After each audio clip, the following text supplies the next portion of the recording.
অতএব সন্ধি কিন্তু প্রভোর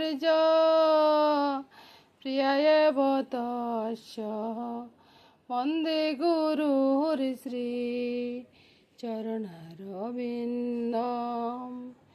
বন্দে গুরুর শ্রী চরণারবিন্দম বন্দে গুরুর শ্রী চরণারবিন্দম যশ প্রসাদ ভগবৎ প্রসাদ যশ প্রসাদ গতিকুতপি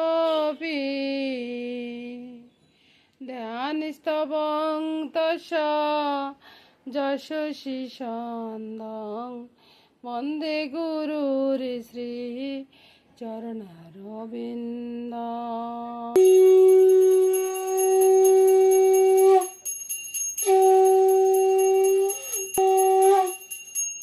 চলে এলাম রান্না করে বন্ধুরা।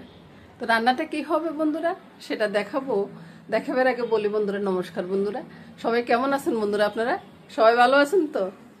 তো আজকে কিসের জন্য রান্না হবে সেটা আমি একটু পরে বলবো। কি কি রান্না হবে সেটাই আগে দেখাই, তারপরে বলবো যে কি কি রান্না হবে বা কি দিয়ে কি হবে, কেন রান্না করতেছি সেটা আমি পরে বলবো, বুঝছেন বন্ধুরা?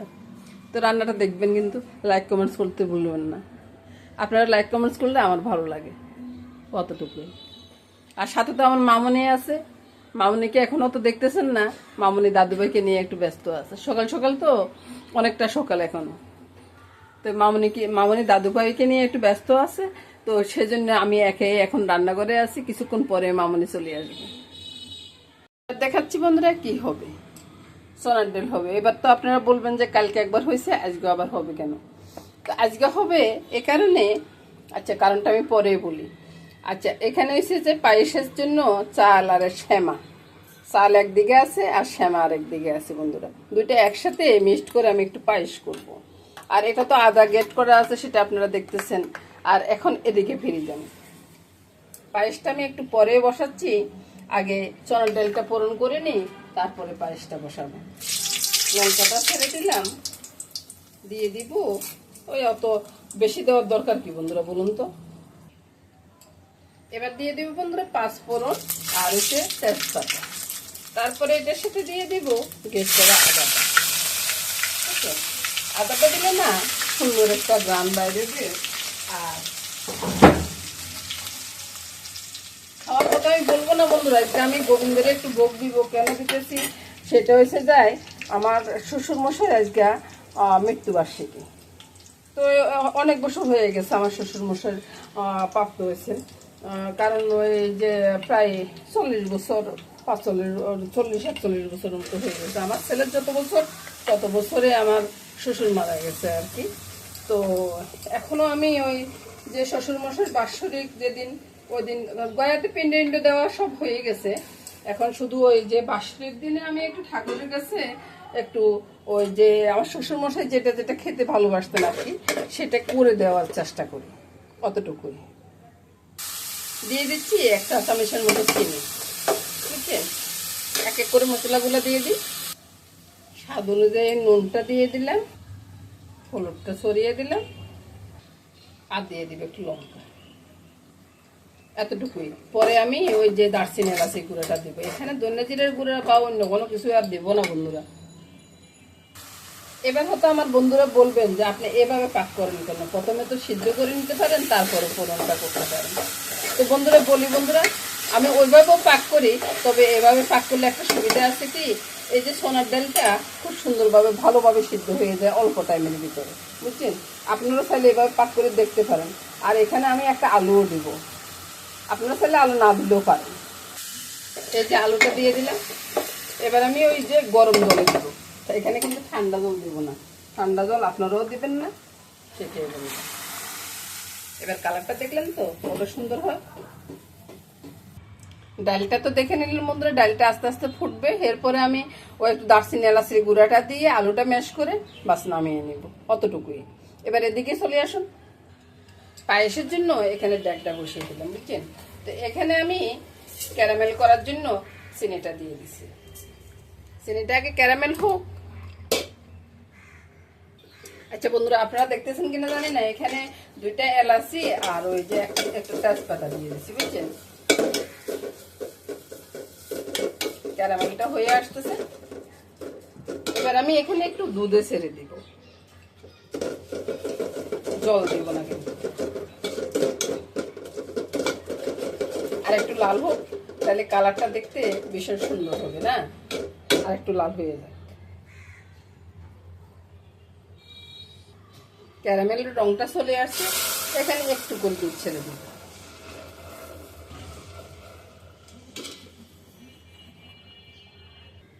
এই যে দুধটা দিলাম না বন্ধুরা, এই দুধটাকে আমি ক্ষীরের মতো করে নেব, তাইলে ক্ষীরের মতো একটা গান হয়ে যাবে আর কি পায়েসের ভিতরে।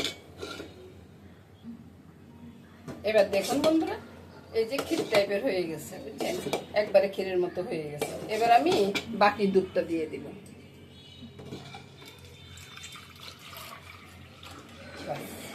এবার কালারটা একবার দেখুন তো, কত সুন্দর না কালারটা। দুধও বলক চলে আসে বন্ধুরা। ওই যে এখানে ঘি দিছি তো, সেটা আপনাদেরকে মনে বলছি। এখন একটু এলাচির গুঁড়াটা দিয়ে দিলাম, দিয়ে সবগুলো একসাথে ছেড়ে দিলাম। পায়েসটা হইতে থাকুক বন্ধুরা, এ পাকে আমি পরোটার ডোটা করে নেব। তো পরোটার ডোর জন্য এখানে আমি ওই যে ময়দাটা নিয়ে নিছি, একটু নুন আর একটু তেল দিয়ে দিছি, আর একটু গরম জল দিয়ে, আমি কিন্তু ময়ন দিব না, একটু গরম জল দিয়ে করে নেব। এই তো বন্ধুরা, পরোটার ডোটা হয়ে গেছে। এবার এটাকে ঢাকা দিয়ে রেখে দিব, আর বাকি কাজগুলো করে নেব।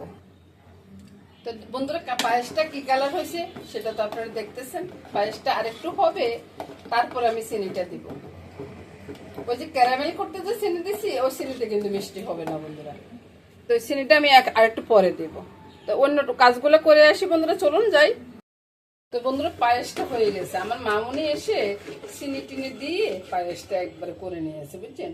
পায়েসটা একবারে ক্ষীরের মতো হয়ে গেছে। তারপরে আর এদিকে চনার ডালটা হয়ে গেছে, শুধু আলুটা একটু ম্যাশ করব, ম্যাশ করে একটু মশলা দিয়ে নামিয়ে নেব।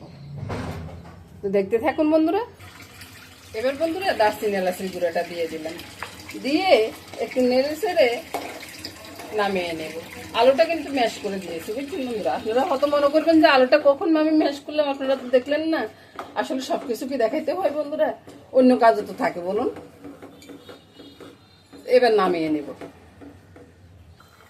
হয়ে গেছে, নামিয়ে নিচ্ছি। নামানোর পরে একসাথে সবকিছু দেখাই দিব। এবার বন্ধুরা, আমি এই তরকারিগুলো কেটে নিয়ে আসবো। 5 মিশালে একবারে অল্প করে একটু তরকারি হবে, বুঝছেন? তো এই তরকারিগুলো কেটে নিয়ে আসি, তারপরে আপনাদেরকে রান্নাটা দেখাই। আর এসব রান্না তো আপনারা মনে অনেকবারে আপনারা দেখছেন। তারপরেও বন্ধুরা, আমি প্রতিদিনের রান্না আমি প্রতিদিনে দেখাই, সেটাই আর কি। এবার দেখুন বন্ধুরা, আলু গাজর কপি কাটা হয়ে গেছে, এগুলো একটু ভেজে নিচ্ছি, বুঝছেন? তো তারপরে পরের সবজিগুলো কাটতে একটু সময় লাগবো, ওই সময়টাতে এটা ভাজা হয়ে গেছে। এবার আমি সবজিগুলো কেটে নিয়ে আসছি। এখন আমি কি করব, এই সবজিগুলো এটার সাথে তুলে নিব, কারণ আলুটা একটু ভাজা হয়ে গেলে না, ওই যে 5 মিশালির তরকারিটা একটু ভালো হয় আর কি, সেজন্য। তা আমার বন্ধুরা তো মনে জানেন যে এই কপি আলু গাজর যদি একসাথে ভাজা হয়, খুব সুন্দর একটা সেন্ট বের হয়। এবার বন্ধুরা, আমি একবার ফোড়ন করে তারপরে বসিয়ে দিই, বুঝছেন? তো বন্ধুরা, আমি এখানে ফোড়নে তো আমি সবসময় 5 ফোড়নটাই দিই, সেটাই দিয়ে দিলাম। 5 ফোড়নটা একবারে ভালো করে ফুটে উঠুক। এবার আমি আদাটা দিয়ে দিলাম। আদাটা একটু ভাজা হয়ে গেলে ওই যে সব রকমের সবজি, ভাজা সবজি আর কাঁচা সবজি দুটোটা একসাথে ছেড়ে দিলাম। এখানে বন্ধুরা আমি যে অনেক মশলা দিব তা না, ওই যে 5 ফোড়ন একটা সেন্ট, আদার একটা সেন্ট, এটাতে আমার হয়ে যাবে। আর দিব কি, নুন হলুদ লঙ্কা, তা দেখিয়ে দিচ্ছি। এবার এদিকে দেখি, নুন হলুদ লঙ্কা আর একটু চিনি, সবগুলো আমি একসাথে ছেড়ে দিচ্ছি। আর ওই যে ধনিয়া জিরের গুঁড়াটা, এগুলো আজকে দিব না, কারণ ধনিয়া পাতা আছে তো, ধনিয়া পাতা থাকাকালীন আর এগুলো আর দেওয়ার কোনো প্রয়োজন নাই আর কি, সেই জন্য আর দিলাম না। এবার আমি ঢাকা দিয়ে রাখবো, আর এদিকে আমি পরোটাগুলো বেলে নিব। একটু নেড়ে ছেড়ে দিলাম, আর ওই মরিচগুলো উঠিয়ে নিলাম, ওই সাইডে নিয়ে যাচ্ছি বন্ধুরা। ধনিয়া পাতাটা দিয়ে দিচ্ছি, বুঝছেন? ধনিয়া পাতা দিয়ে একটু নেড়ে ছেড়ে আমি নামিয়ে নিব।